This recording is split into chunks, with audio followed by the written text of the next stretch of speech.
Well, hello, everybody, and welcome to the Village Online. I'm glad you've chosen to join us today.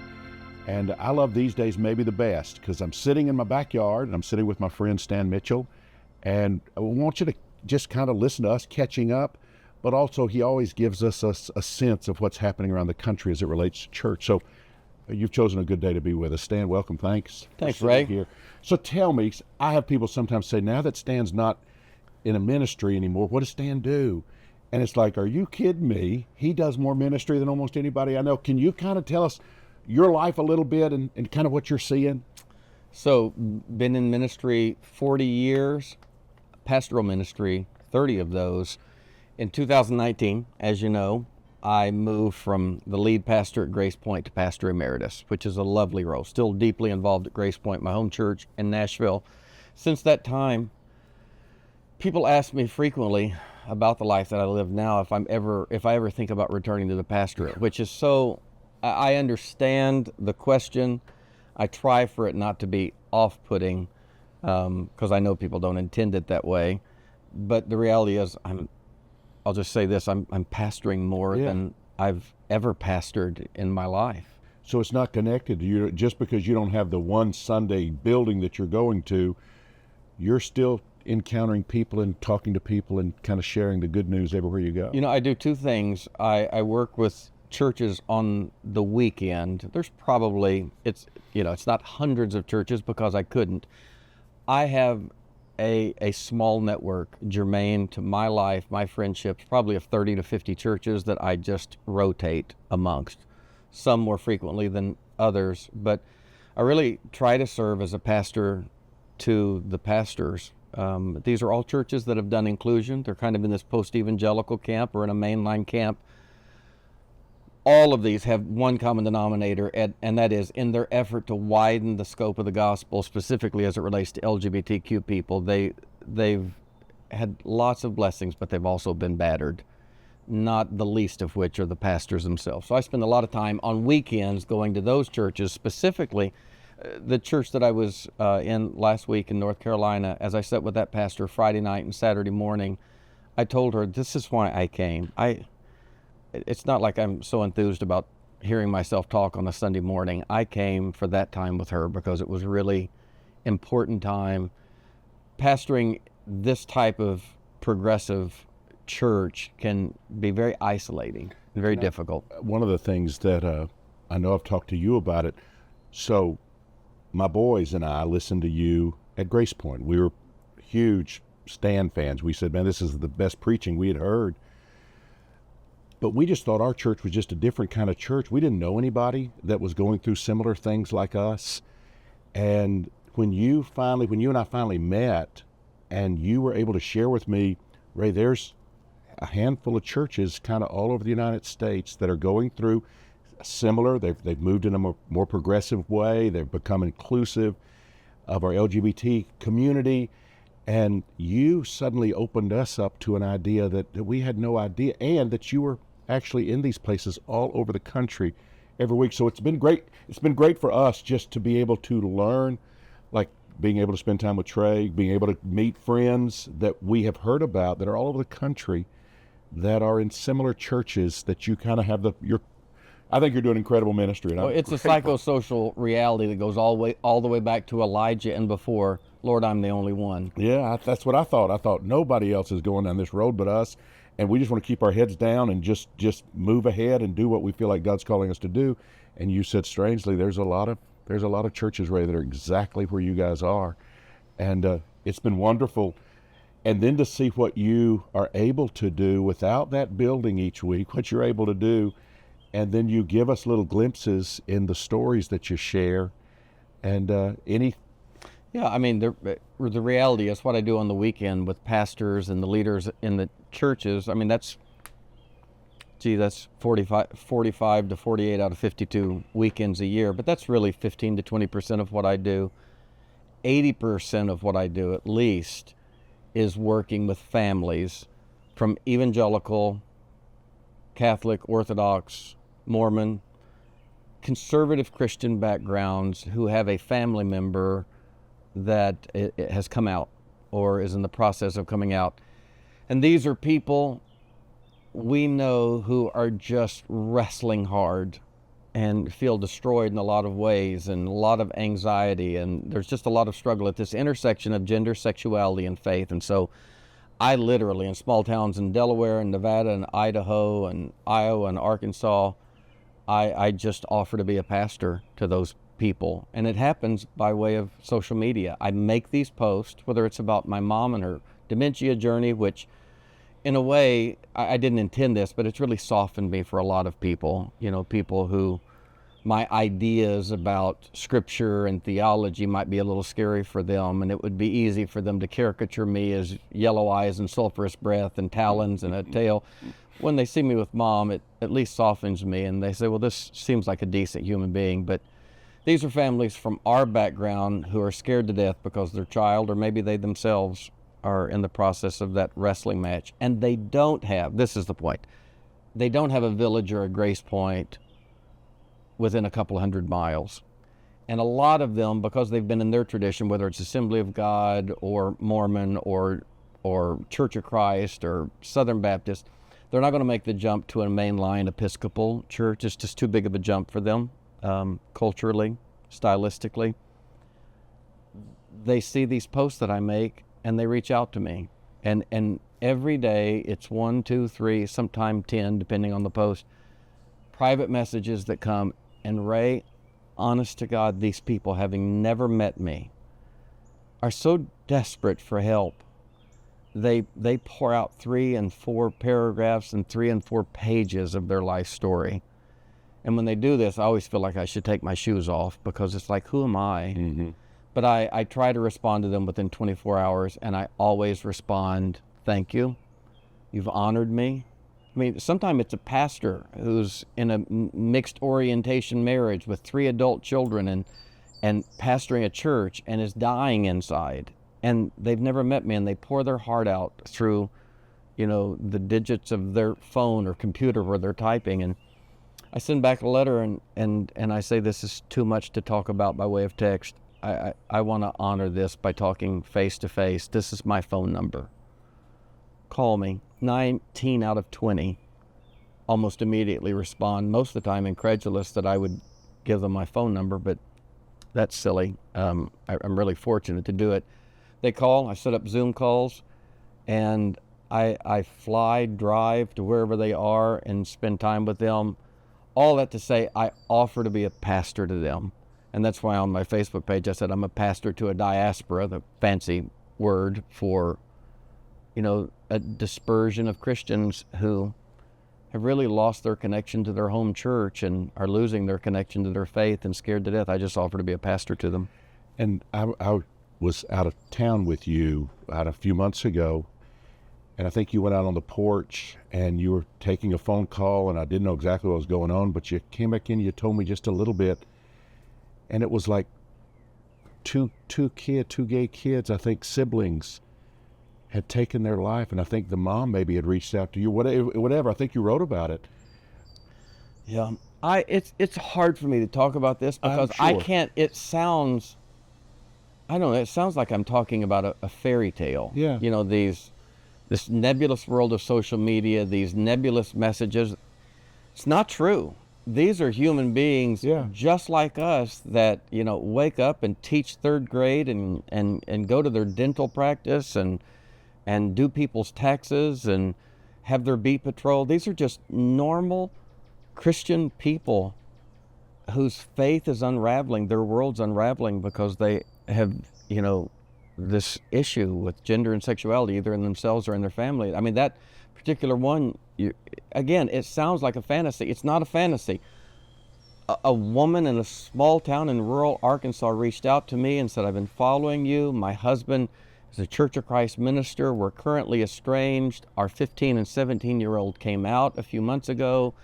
We haven't handled it the same. It's driven us apart. That's got his ministry, you know, in such disarray because pastors, Church of Christ ministers especially, you can't divorce. And long story short, under the weight of that scrutiny in that small town, the 15 and 17-year-old brother and sister who both came out as gay together, beautiful kids, took their life together. because they felt like they were destroying their family and creating all these problems. And, what do you say? I ended up saying everything that I could say just by telling her, I'll drive there. I'll come and sit with you. And I actually went and spent a couple of days, and it was past the funeral, but 40 kids from the school, an assistant principal, 2 teachers came, and we spent a few hours in our own memorial for these kids that shouldn't have died. That's one of the sad stories, but there are a lot of good stories too. You and I were just talking about a good story. One of the greatest Christian songwriters in our world is coming out, and all the struggle and the beauty of that, and I get to be a part of that. So when people ask, are you still, have you thought of pastoring again? I know what they mean, pastoring the conventional way in a local church, and I certainly love that. I love my time doing that, and who knows, I might do it again. But every preacher out there is probably going to salivate when I say this. I'm doing really the pure, clean work of pastoring, and I'm not worrying about budgets and boards and children's ministry and styles of music and all of those things. And I know that has its place, and I'm not demeaning that, but oh man, at 56, after 35 years of that, it's a relief. I told you the other day, it feels more like chaplaincy. Yeah, I like because that. I have supporters who that's why, I never ask for support, never ask for funds, because people privately come and say, we believe in what you're doing, can we support you? So I never have to connect, finances. It's like a chaplain. The chaplain walks into a prison cell or a hospital room or a unit, and there's no like fiduciary or financial relationship between the people. You just minister, and they don't owe you anything, and you're just there together. And honestly, and again, I love the local church, but it feels closer. This sounds so aggrandizing, and I don't mean it that way, but for me, I just have to say it feels closer to what Jesus did, his life, than I've ever approximated. I don't think Jesus was against the institution or the organization. I mean, his mom and dad took him when he was a baby, and he was dedicated, and it was a beautiful experience. His life began in the temple in a beautiful experience. I think he understood the complexity of it all, and he didn't demean it, but he sure didn't depend on it to do the work that he did. And so that's where I am these days. We are following a little bit in that path, or wanting to follow in that path, when we, in the process of selling our building, and we're moving out of a big space that I think I had always thought that I had to have that big space to validate that I was a pastor. And I didn't realize how screwed up that is, but I think that was really deep inside of me. And as Jane and I were evaluating life, we were loving the connections with people. We were loving seeing people say our eyes have been opened in ways we never knew. We were loving all of this stuff, but we were saying, financially, this is death. This doesn't feel right. We couldn't project how this could continue, paying for a big space. And so in the process of selling the big space, to try to figure out, yes, we still want to meet, because I love the meeting part of it, but I want my life to be not only the Sunday thing, which I like, but I want my life to be being able to talk to people and not feel that there's doesn't matter that they come to our church, don't go to our church, none of those things. They have a need, and I can maybe be helpful to them, and I want to be able to walk in that chaplaincy, I guess. That's what I'm saying. It took me a long time to be able to wrestle with that, even though I was watching you and thinking that sure seems like where we ought to be. Yes, I think the question begs, because I don't know how interesting this is to people watching.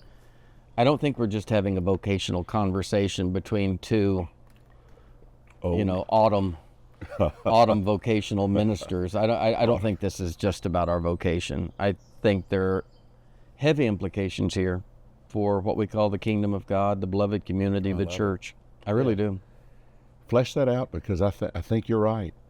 I don't know. One of my friends, Aaron Edwards, who pastors south of Sacramento, a little town called Vacaville. I met Aaron in 2016.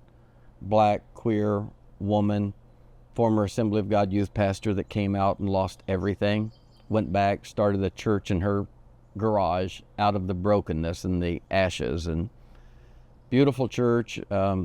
Since then, ordained by the Disciples of Christ, finished up a master's degree, just finished her D-Min at PSR, Pacific School of Religion, and now has taken a post at Bright Divinity and TCU, and is moving across the country as Director of Ecclesial Innovation, Church Innovation. Erin's great and brilliant and wonderful and a dear friend. But I remember when she came to me in 2016, just this broken, defrocked Assembly of God youth pastor. But Erin said something on a post the other day. She was just musing at the paradox. It's not irony because there's no humor in it. How it seems there are churches with little or no people and lots of building, and then there are churches with lots of people and lots of excitement and no building. Right. It's strange. So the institutional organizational side of this, I don't know exactly how to figure out. I'm not sure. I think we have to pay attention. You and I've talked about this before. I think we have to pay attention to Jesus' words that anytime there are acute reforms within the body of Christ, which I don't know that there's ever a time that there's not reform in the body of Christ, but at acute moments, Jesus said the vineyard of God will put off a new vintage of wine. Mm-hmm. And it's, in the strictest sense, it's intoxicating, it's enrapturing, it's incredible, and not intoxicating because we get drunk on it, but the refined palate understands this is a really special new vintage out of the vineyard. And Jesus said we can become so enraptured by that, we lose track of this other part of the equation, and that is, how are we going to share that wine? And Jesus said, so the tendency is to become so enthralled by the new wine, we just put it back in the old wineskin and assume. All of our innovation has been invested in this new wine, this new theology, this refining of doctrine, and we just assumed that we could put it back in the old dispensing methods. And Jesus said we put it back in the old wineskins, and he said it tears them because they don't have the elasticity to stretch. And he said not only does it tear them, it then spills the new wine and it's wasted. And I don't think you have to belabor the analogy. I think I personally, and I'm not imposing this on anyone, but 40 years in ministry, I'm thinking these days a lot about the wineskin, and I do get offers to come back to the local church pastorate, and nice offers, ones that would be good for me and my family in a lot of ways. But the method by which I'm dispensing this wine right now is working so well that I can't imagine going back. And I don't know how other people process that, but I think it's an important thing to process. Well, I think so. You're seeing that kind of movement in places that you go. Do you see that? I'm seeing local churches that are doing well in our progressive movement, whether that's post-evangelicalism or the mainline, churches that are doing well in terms of the people, but nobody's structure, from the budget to the building, the fiscal stuff, I don't know, Ray, 1 in 30 that are doing well. As a matter of fact, it's the same conversation everywhere, which is part of just the pastoral relief that I just have to start there with every pastor who's doing this beautiful work and seeing beautiful things. You're not crazy, you're not alone, and you're not failing. I just don't know that the old structure works for this. We certainly, in this movement, 200 years of Unitarian Universalists, the mainline, unity, religious science, now post-evangelicalism, everybody that's gotten a hold of this new wine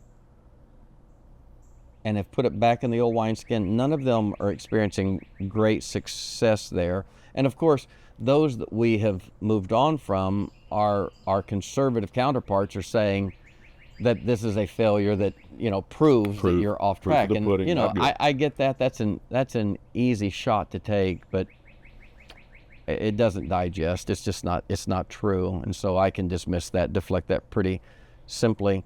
Is there going to be a new method? I think the central biblical question for me is: we assumed that Jesus did what he did, and then he turned it over to the disciples to refine, give us a first century iteration and model that then we were duty bound to do forever. Mm-hmm. And that's what we both assumed. And so Jesus did what he did. The disciples took it and said, this is really what he meant by community. And all of a sudden we had deacons and offerings and preachers and sacraments and particular days and times and relationships. We had all that stuff. And we were just like, well, that's sacrosanct because Jesus said the disciples were going to, pull it all together and do it. I don't think so. Mm-mm. I think I don't see the early church now as the archetype. I see it as the infant. And I feel like they were doing the absolute right thing in this. It was a group of people who had followed Jesus, and they were trying to bring his life to bear on community as best they could understand it in their context. And I don't think I have an obligation to do it the way they did it. I do think I have the same obligation to look with fresh eyes in my context, my time, and say, how do we bring the life of Jesus to bear on community? And I don't think that's going to look like first century Palestine. That infant archetype is so that I remember the first time I heard you say relieving. That is relieving, and it's so profound. And if you just would live with those two thoughts, is it archetype? It has to be duplicated exactly like that forever, or was it an infant iteration? And we're gonna be able to explore and do it different ways. That was super, super helpful. I want to ask you something else before we have to close. And I don't remember what led to the discussion. We were talking about a pastor that was kind of a reluctant pastor. Do you remember what that was? Our friend Trey was talking about a fella in his life that just kind of ends up again and again wherever he goes developing community. Oh yeah, that was it. And this community develops, and the question is, well, how does he do it? And he's like, well, he doesn't mean to. He's just him. And I remember Lynn Anderson out of the Church of Christ camp wrote a book about pastoring. And the book was titled, it's a bit crass, but I think it's fantastic, They Smell Like Sheep. I remember And that Lynn's book. premise was, you can tell a shepherd because they smell like They sheep. smell like sheep, yeah. My old mentor, Brother Hardwick, always said, I can give you an office, a title, a salary, but I can't make you a pastor. You're either a pastor or you're not a pastor. And Trey was talking about his friend who obviously is just a pastor because he ends up doing it. No matter where he goes, a wherever church he just goes. seems to, a group of people just kind of emerge around. Again, Brother Hardwick even said that. He said, you know how you can tell if someone's a leader? People follow. Look behind them. Yeah. And so we were talking about that, and I love the fact that I think Trey called his buddy a reluctant pastor. Yeah. And either you or I responded, that might be the best kind. Yeah. The ones that are towing the threshold, feeling like they have a whole lot to offer everybody. I don't know. Which was me a lot of my Yeah. early years. I think I had that kind of crazy mentality. Oh, I know what you're talking about, though, when you bring this up. I brought up the analogy. The of analogy, Moses. yeah. Oh, that was good. And so this doesn't need belabor because it explains itself. When Moses was 40, he had the privileges of being in Pharaoh's house, while all of his kinsmen were in the fields as slaves to the Egyptians. Moses somehow had the privilege of Pharaoh's house. And with all of that accoutrement of life, one day he flexed his muscles, stood up against the injustice of one of his underling Egyptians against one of his Hebrew brothers, stood up against the man, slew the Egyptian tyrant, and then essentially put his foot on the middle of the dead man's chest, flexed his muscles toward heaven, and said, you and me, God, let's do this thing. Let's deliver these people. And God essentially backed off and said, I can't use you. And with flexed muscles and a swagger toward heaven, a confused Moses then enters into this downward spiral whirlwind that lands him out of Pharaoh's house, not even in the Hebrew camp, but on the backside of a desert, isolated Yeah. for 40 years. and 40 years of atrophy through his 40s, 50s, 60s, 70s. He ends up 80 years old, and one day out humbly tending the flock, a bush burns and a voice speaks, and God essentially says, I'd like to use you now. And Moses responds, I don't have anything left to offer. And I've always thought, gosh, there's a lot in this. The paradox is when Moses thought he was usable, he wasn't. Mm-hmm. And when Moses thought he wasn't usable, he was. And I think we have to be careful, certainly with the idea of humility, and not turn it into this pathetic false humility. But I just think it's interesting when Moses looked toward heaven and said, you want to use me? And the contrast between that swaggering young man that said, you and me, God, I have a lot to offer, and that old man that said, I can't even talk very well, and these muscles are long since atrophied and gone. I don't have anything to offer. And I've always thought I could see the divine smile and say, you don't know how long I've been waiting on you. Yeah. To realize that maybe you aren't God's gift to the world, and the world isn't dependent upon you, and God said, I'd like to use you now. And Moses sighs and says, well, if you want to use me, I do have this staff, this Tommyknocker that I've been fighting with all these years, lions and bears and wolves and knocking them off my sheep. And God looks at him and says, throw it down. Even the last semblance of strength. What a great word picture. Throw it down. And when he throws it down, it turns into a deadly serpent. Because the serpent doesn't hide in our weaknesses. We can see the serpent there. The serpent probably hides in our strengths, those things that would puff us up, vaunt us, make us think we're God's gift to the world, and turns into a snake. But God's not trying to take away his strengths. God's just trying to give him perspective on his strength, because then God says, you can pick it back up now. I just wanted you to see where the serpent could hide. Yeah. And as Moses goes to pick it up, God says, pick it up by the tail. In other words, pick it up vulnerably. Don't pick it up protectively. Pick it up in a way that you'll never squeeze that staff as violently and as hard and with ownership as you did before.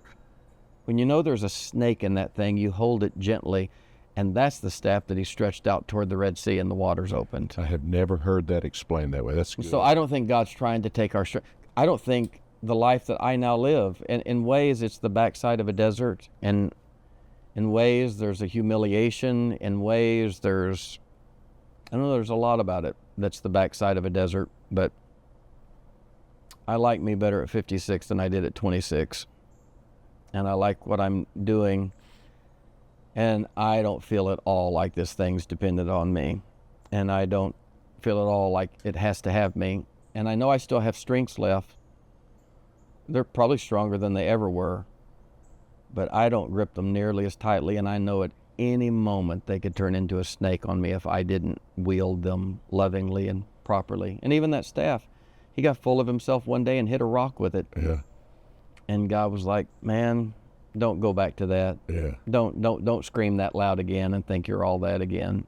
So anyway, I think that's lovely. And I think the Christian church, from our popes to our patriarchs to our priests to our preachers, a baptism of humility, and the backside. People talk about the church dying. You know what? The backside of the desert might not be a bad place for us for a while. Yeah. Good word. I love talking. I love listening to you talk. Thanks for sharing with us. Thank you. Thank you for joining us. Village is going to new places this month, the month of July. We're going to be in houses. You can find us on This Is Us. It's our Facebook page under the Village Church. And we're starting a new location in College Park in August. We'd love for you to check it out. More than anything, thanks for just hanging with us and being our friend, and let us know if we can ever serve you. Thanks. Have a great day.